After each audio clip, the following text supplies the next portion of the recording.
Alright, so I'm going to show how to replace the battery on this Dell Inspiron 15 7000 series model 7547. Alright, so first thing we're going to do is use a PH1 or JS1 screwdriver. Right, and we're going to remove all the screws from the bottom. Looks like some of the screws are missing here, so hopefully it's going to work okay. Alright, we're going to go ahead and take the screw out. Oh, that screw's pretty long. Alright. We're gonna keep track of the screws. You want to put the screws, make sure that you don't put the screws back in the wrong place because they can be different size, shape, and lengths. All right. The way I do that is I take the screw out and I'll put the flat side down on my desk like that in the pattern I remove them. So you do 3 like that, 3 like that, and then 4 like that. Okay. So that's how I would keep track of them.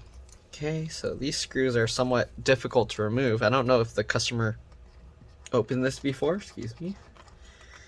Alright, it looks like they also have a SD card in there, so I might have to pop that out. Let's see. Okay, no, the bottom layer is separate, so we're just going to remove all of these. Man, why are these screws so tight in there? Alright, now we're going to remove the last 4 down here. We're going to see if we can open it up with a suction cup. Oh, it looks like these screws actually stay in place. So, these screws are probably supposed to pop the bottom or separate the bottom cover, but it doesn't look like it's working that way. We'll see here.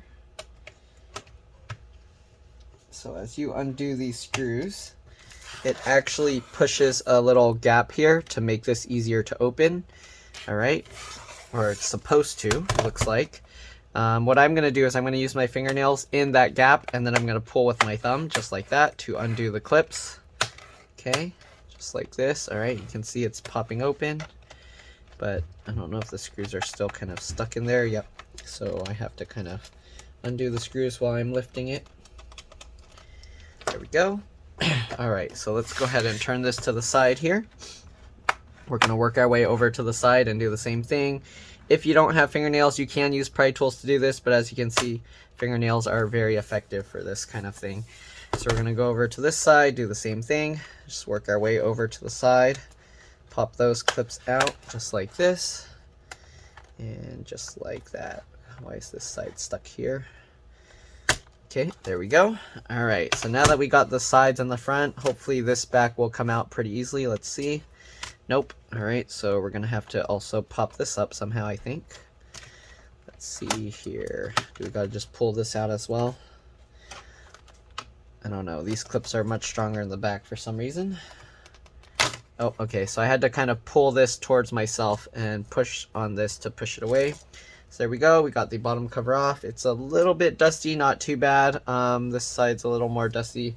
I'll clean that out. But let's go ahead and replace the battery first. So the battery's right here. We got 2 screws. Actually, we got 5 screws, it looks like. So let's go ahead and remove the 3 screws along the top first. Okay, let me zoom in a little bit. The battery model number, if you're wondering, is D2VF9. Alright. So again, let's go ahead and remove these screws. Okay, just like this. We're also going to have to transfer over the cable. There's a cable that runs underneath here. Right, we're going to remove the 2 screws down here as well now. If you're going to just be replacing the RAM and the hard drive, you don't need to remove the battery. Yeah, just make sure that your computer is off if you do that. Alright, so we're going to lift the battery up like this. Then we're going to slide it forward slightly. Okay. Oh, I guess we just lift it up like this. This thing seems to be taped down. So since that's the case, we're actually going to leave this cable here, and we're going to disconnect it from the battery. So let's go ahead and grab this, and we're just going to pull this connector out just like that. So there, we got the battery disconnected. All right, we're going to get the replacement one and basically reconnect it the same way. If you're going to be messing with the LCD LVDS connector right here, this is the screen cable. Make sure that after you disconnect the battery that you open the computer, like open up the screen. Okay, I'm not going to do that, but open that and then press and hold the power button for 10 to 15 seconds just to drain any power to make it safer to work on. So here's the replacement battery. All right, so also 43 watt hour, but it's an aftermarket one. I couldn't find an original one on Amazon. So anyways, get the battery connector here. All right, and we're just going to plug this into the new battery. All right, make sure you get a tight fit here. There we go, just like that. And then we're just going to flip this back over and put the screws back into place. All right, very simple, just like that. And that's how you replace the battery on this model. Okay, now we're going to go over the hard drive. I'm going to just point out the stuff. Most of them are pretty self-explanatory. If you can't figure it out, I got videos that show how to do these. Just watch my other computer repair videos, especially like some of the older ones might be able to show it a bit better. Usually I try and avoid taking apart too much stuff when the customer doesn't have issues with their computer. So the only issue they had was the battery, so I don't want to mess around with all the other components and risk damaging anything. Okay, so I'll just point out what there is here. So you got the 2.5-inch SATA hard drive here. You can upgrade this to a 2.5-inch SATA SSD. So there's 4 screws here holding these brackets in place. Once you remove those screws, you can actually slide the hard drive down. That's why there's this gap here. And then you can just pull the hard drive out. All right, if you're going to upgrade to an SSD or a larger hard drive, I have a video showing how to clone the disk. So that way you can have the hard drive cloned over and migrate everything. And then I have another video showing how you can do like a Windows 10 install if that's what you wanted to do, a clean install. All right, so there's this cable here that says for the LED, so it actually goes down here to this front LED board. You got this is most likely, oh yeah, TP, so touchpad or trackpad, right? You got the keyboard backlight connector here. So these kind of cables, they have these little latches that you kind of flip them up and then you can pull the cables out. On these, the latches are on the back for some reason. I don't know, they just changed the design. Then you got the LCD LVDS connector like I pointed out earlier. Speaker connector here that plugs in and then it goes all the way down to the other speaker, so both speakers connect there. DC jack or charge port here. All right, so all these little cables, you kind of just grab them and you kind of just wiggle them as you pull them out. Okay, then you got the wireless card here.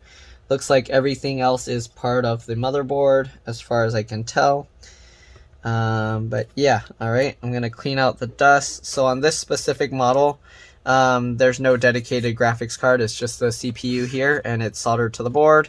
If you want to replace the RAM, you have to get underneath these little tabs. So get underneath here and then, all right, like this, and then you can peel this up, but you want to be careful not to tear these little this little half circle thing, right? So just get underneath, peel this up just like that, and here you can see the RAM. So I'm gonna just take one stick of RAM out just to show you. So the RAM is PC3L 12800S. So you can put any PC3L 12800S RAM. Yeah, so if you want, you can get 2 8-gig sticks or whatever fits in there. So there was some broken plastic in there. Hopefully it's not going to be an issue. Let's go ahead and stick this back down. You also got the BIOS or CMOS battery here. Oh, somebody just messaged me, sorry. You also have the BIOS or CMOS battery here. All right, so yep, that's pretty much all there is in here. Give me a second, I'm going to turn off the notifications. All right, there we go. And yeah, let's go ahead and put this thing back together. So done with that. All right, battery's in. Let's go ahead and actually make sure it turns on first. So, oh, his hinges are actually broken here. Oh man, that's not good. No wonder why they had some tape on it over there. So all of these hinge screws are actually bad. They're not even, all his hinge mount points are broken here. So I'm a little worried that it's gonna actually pop out. So right now it's only being held in place with the bottom cover. Anyways, I'm gonna clean the dust first and then we'll put the bottom cover back on. I guess I can't open it since all these hinges are broken. If I need to fix that, I'd have to like put some epoxy or something. But anyways, I'll clean this up and I'll be back. All right, see you guys in a bit. All right, so I'm back. Cleaned out a bunch of the dust. All right, so now we're just going to snap it all back together and put all the screws back in. So hopefully the hinges are okay. So I'm gonna have to ask the customer and see what they want to do, because it's not actually the hinges that are broken, it's the hinge mounts, and the hinge mounts are actually part of the keyboard palm rest assembly, so it's not something that's easy to replace. Usually that kind of thing, if it breaks like that, I end up using epoxy underneath and replacing the screws. So a lot of times I pull the screws and the little screw mounts out, and then I would just fill that with epoxy, but I'd have to see if that would be possible with this model. Alright, so here we go. If you want to see what that process looks like, if you go on YouTube and search "It's Been Repaired" and then search hinge repair or something, then I did a couple videos where I showed how I epoxy them. Alright, let's make sure to clip all of this back into place. Alright, just make sure to get all those little clips back in. Alright, now let's go ahead and put back the last few screws. So they were missing a bunch of screws. Anyways, hopefully this will be enough to hold it all together. That's how they had it. So I don't know how long it's been broken like that, but yep. Alright.